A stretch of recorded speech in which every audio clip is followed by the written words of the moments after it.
Filipenses 2, amém? Oremos. Santo Pai Celestial, Criador dos céus, Pai amado, estamos aqui na Tua igreja.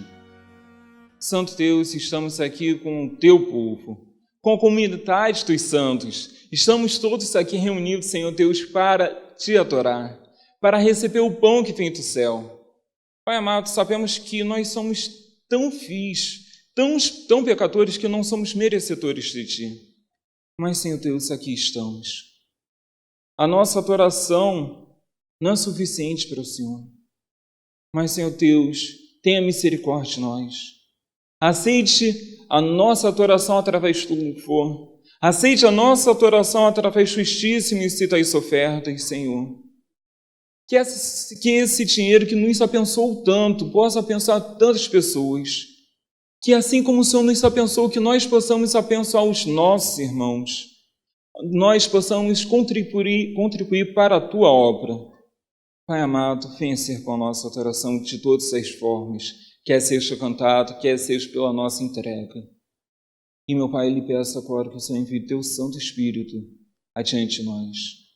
Limpe as nossas mentes de todo o mal. Limpe os nossos corações, Senhor, de qualquer preocupação, de qualquer paixão humana. Que nós possamos agora, nesta hora, nos concentrar única e exclusivamente na Tua palavra. Que possamos, Senhor Deus, receber o Santo Espírito para nos guiar e nos iluminar naquilo que o assente o Senhor. Senhor Deus, que não seja eu falando, mas que seja a Tua palavra sendo exposta para o Teu povo. Que tudo que nós façamos aqui seja para a Tua honra e para a Tua glória. Que tudo comece em Ti e termine em Ti. Pelo Teu Filho amado Jesus Cristo, nós lhe pedimos. Amém. E lemos esse texto fantástico, esse texto belíssimo de Filipenses, capítulo 2. Eu irei ler aqui na nova versão transformadora, ok? Há alguma motivação para estar em Cristo? Há alguma consolação que vem do amor? Há alguma comunhão no Espírito? Há alguma compaixão e afeição? Então, completem minha alegria, concordando sinceramente uns com os outros, amando-se mutuamente e trabalhando juntos com a mesma forma de pensar e um só propósito. Não sejam egoístas, nem tentem impressionar ninguém. Sejam humildes e considerem os outros mais importantes que vocês. Não procurem apenas seus próprios interesses, mas preocupem-se também com os interesses alheios. Nós temos nesses primeiros 4 versos já um tema que nós podemos estudar durante um ano inteiro. Um tema importantíssimo para a igreja. Foi um tema importante para a igreja do século I e, sem dúvida nenhuma, é um tema importante para a igreja do século XXI. Paulo aqui está clamando aos filipenses, aquele povo que era bem misto, onde havia judeus e gentios, principalmente de origem grega, congregando naquela igreja. Paulo advoga aqui para que a união não venha de uma boa retórica, que a união não venha de uma boa oratória ou de uma boa ação social da igreja. A união vem pelo sangue precioso de Jesus Cristo. Vem pelo poder que Cristo Jesus nos dá de nos unirmos a um só propósito. E quão verdadeiras são essas palavras hoje no século XXI. No nosso Brasil, esse ano teremos eleições municipais e sempre se fala o seguinte: é a festa da democracia. Infelizmente não é. A verdadeira festa da democracia acontece exatamente neste momento. Olha que oportunidade nós temos aqui. Pessoas de todas as classes sociais já tiveram a oportunidade de passar por esse púlpito e pregar.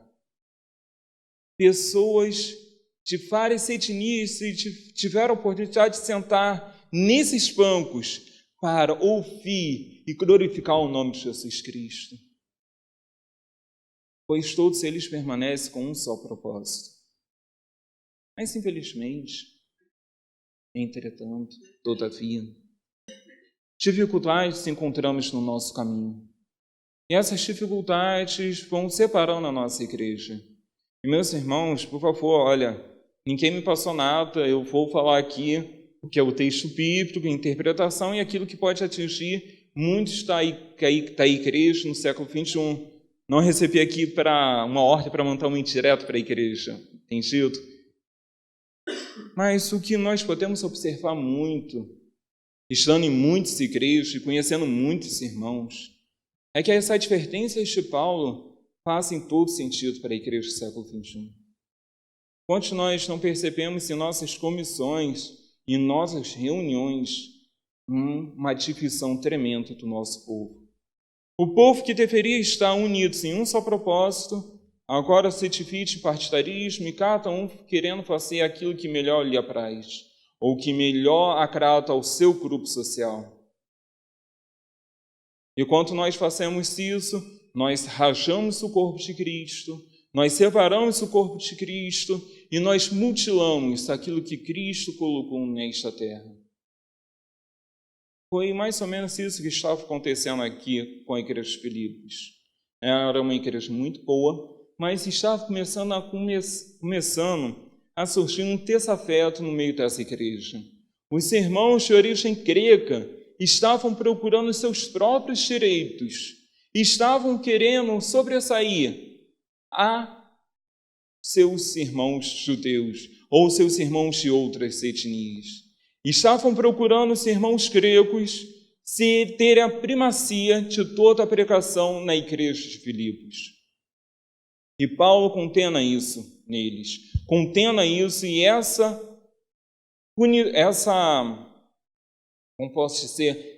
advertência do irmão Paulo chega aos nossos ouvidos hoje.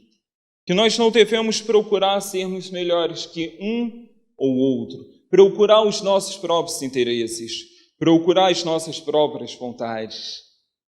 Talvez eu não esteja sendo muito claro, talvez você não possa estar me entendendo, então vou explicar aqui, colocar como exemplos. Muitas vezes nós chegamos e fazemos o seguinte: olha, eu sou uma pessoa extremamente tradicional, então na minha igreja só pode pregar se for desta maneira. Então, se o pregador vir aqui sem terno, sem gravata, misericórdia. Esse pregador aí, olha, não está com Deus não. Tem que ser sobre a minha maneira.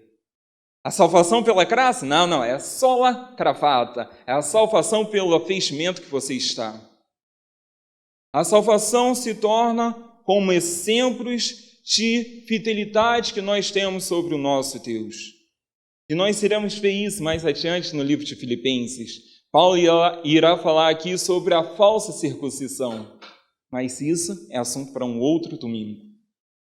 Hoje nós podemos falar sobre os nossos irmãos e muitas vezes, por que não eu e você, que queremos que os nossos interesses pessoais sobressaiam sobre os nossos amigos. O que aquele irmãozinho quer falar? Eu sou uma pessoa estudada. Eu sou ancião da minha igreja. É lógico que tem que ser feito a minha vontade. É lógico que a igreja tem que agir conforme o que eu quero. Quantas vezes não percebemos esses conflitos de interesse no nosso meio? Quantas vezes nós não percebemos que aquilo que está guiando uma comissão ou a igreja de Deus não é o espírito de união e o espírito de pregação da mensagem de Deus, e sim um espírito de partidarismo. Os meus amigos, os meus interesses. Eu acho que deve ser assim. Eu acho que a minha opinião é melhor do que a opinião do meu irmão.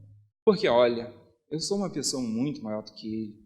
Eu tenho uma santidade muito maior do que a dele. Enquanto nós somos levados nos próximos versos ao tema central da pregação desta noite, nós podemos perceber quão longe nós estamos do verdadeiro evangelho. A partir do verso 5 até o verso 8, nós temos aqui uma música que a igreja primitiva cantava. Nós temos aqui um recorte que Paulo faz de uma música que era comum para a igreja do primeiro século. E iremos ler a seguinte parte do verso 5. Tende vós o mesmo sentimento que houve também em Cristo Jesus, pois ele, subsistindo em forma de Deus, não julgou como usurpação o ser igual a Deus, antes a si mesmo se esvaziou, assumindo a forma de servo, tornando-se em semelhança de homens, e reconhecido em figura humana. A si mesmo se humilhou, tornando-se obediente até a morte, e morte de cruz. Pelo que também Deus lhe exaltou sobremaneira, e lhe deu um nome que está acima de todo nome, para que ao nome de Jesus se dobre todo joelho, nos céus, na terra e debaixo da terra. E toda língua confesse que Jesus Cristo é Senhor, para a glória de Deus Pai. Muitas vezes em nossas pregações nós falamos aqueles mantras, falamos aquelas frases de efeito e falamos, olha irmão, se você quer aceitar Jesus Cristo, se você quer ter uma vida de santidade, você tem que se esvaziar do seu eu para que Cristo lhe complete. Eu já ouvi muitas vezes essa palavra e acredito que meus irmãos também. Mas que tamanha mentira nós ouvimos? É uma mentira sem medida, porque na realidade nós já somos vazios por natureza. Nós não somos merecedores, não somos dignos e não temos nada por nós mesmos. Somente um poderia se esvaziar, e ele era Cristo Jesus. Cristo Jesus, existindo na mesma forma de Deus, não se preocupou manter esta forma. Ele sim se esvaziou, tomou as vestimentas de carne, não como rei, não como o maior imperador do mundo, não, como de um servo humilde nasceu nesta terra. Os pés santos que pisavam, onde os anjos caminhavam, agora pisa nesta terra imunda. Os seus ouvidos, que antes ouviam clamores ao seu nome e ouviam santo, santo, santo, agora ouvem insultos e blasfêmias. Os seus olhos, que só contemplavam a beleza da glória do Pai, agora vê a imundície do nosso mundo mergulhado em pecado. E quantas vezes, ao contemplar esta imundície de pecados, a Bíblia fala, e vitando-se olhos, teve compaixão deles. Olhando para ele, olhando para o jovem rico, Marcos vai falar isso, e olhando e o fitando, o amou. Que tamanha humilhação. E tudo isso para vir a este mundo, para ser expressado pelos seus, para salvar aqueles que o odiavam, para salvar o povo que não o queria como rei, para ter sobre o seu corpo depositado toda a ira do Pai, para a salvação de um povo que o renegou. Ele foi humilhado. E como nós, que ousamos ser chamados de seus servos, queremos assumir uma forma maior do que a do nosso Senhor? Se o nosso Mestre, o nosso Senhor Jesus Cristo, se humilhou, assumiu a forma de um servo, o servo mais humilde, fiel até a morte e a morte cruz, como está registrado no Antigo Testamento, que maldito seria aquele que fosse pendurado no madeiro. E Paulo cumprimenta no livro de Gálatas, ele se fez maldito por nossa causa. Ao olhar sobre esse Jesus Cristo, quantas vezes eu o desprezo e assumo uma posição querendo ser maior do que ele? É engraçado como nós somos. Somos seres realmente hipócritas. Analise por um minuto a parábola que Cristo falou do fariseu e do publicano. Vocês estão se lembrando dessa parábola? O fariseu chegou na igreja, como ele fez? Bateu no peito. Olha, Senhor, eu sou muito bom. Eu jejuo 2 vezes por semana. Eu dou o dízimo do hortelã e da pimenta. Eu não falho em nada. Eu não sou igual esse publicano. O publicano vai lá, humilde, com a cabeça baixa e fala, Senhor, tenha misericórdia de mim. E qual é a nossa reação ao ler esse verso, ao ler essa parábola? Olha só, que hipócrita, presunçoso, arrogante espiritual. Que bom que eu não sou igual a esse fariseu. E acabamos repetindo a parábola nos nossos dias. Vejamos se isso não se encaixa perfeitamente em nós. Irmãos, eu estou falando de nós, adventistas. Quando nós pecamos e olhamos os nossos irmãos lá fora, nós pecamos no ar de superioridade, falamos, Eu guardo o sábado, eu cumpro toda a lei, eu faço aquilo que é correto diante de Deus, eu guardo do Novo e eu também guardo o Velho Testamento. Eu tenho espírito de profecia, que bom que eu não sou igual a eles. Eu sou o servo ideal de Deus. E cuspimos na imagem que o próprio Cristo fez nesta terra. Ele, que tinha toda a autoridade, se fez de servo. E nós, que somos servos, queremos assumir a posição de Senhor. Olha que dificuldade que nós temos aqui nesta vida. E isto podemos concluir até o sermão desta noite. Podemos chegar ao fim do sermão desta noite com o seguinte pensamento: se Cristo é o nosso Senhor, e se Ele assumiu a posição de servo, devemos nós, como bons imitadores de Cristo, assumir a mesma posição de servo. Se somos imitadores de Cristo, e Cristo se entregou para aqueles que Ele ama até o fim, devemos nós, como bons imitadores de Cristo, entregássemos até o fim pelos nossos amigos. E quanto isso nós entendemos a segunda parte com a primeira parte do capítulo 2 de Paulo, de Filipenses, nós podemos entender o que Paulo estava querendo dizer. Olha, minha amada igreja de Filipos, eu sei que tem surgido muitas dificuldades no meio de vocês. Eu sei que muitos de vocês querem se assumir sobre aqueles que não são conforme o seu pensamento. Eu sei que muitos de vocês querem colocar-se numa forma que se acha superior aos demais irmãos. Mas lembre-se que o nosso Deus se humilhou, tomou uma atitude totalmente contrária a vocês. E somente a Ele será glorificado o nome. Então, meus queridos filipenses, não façam isso. E isso pode chegar aos nossos ouvidos, e pode chegar até os nossos dias. E com tremenda lição nós temos nesta noite, que devemos nos humilhar e devemos assumir as nossas capacidades perante a nossa igreja. Irmãos, se nós não conseguimos amar nossas pessoas, os nossos irmãos, nossos amigos que estão congregando conosco a cada dia, a toda hora, como iremos amar aqueles que nós não vemos? Se nós não conseguimos suportar aqueles que estão no mesmo banco do que eu, como irei querer um céu com tantos irmãos de tantas etnias, de tantos pensamentos diferentes? Como posso eu querer ser servo do Senhor se eu não aceito os outros servos que o Senhor tem? E bem, para concluir, gostaria de reler com vocês o verso 9 até o verso 11.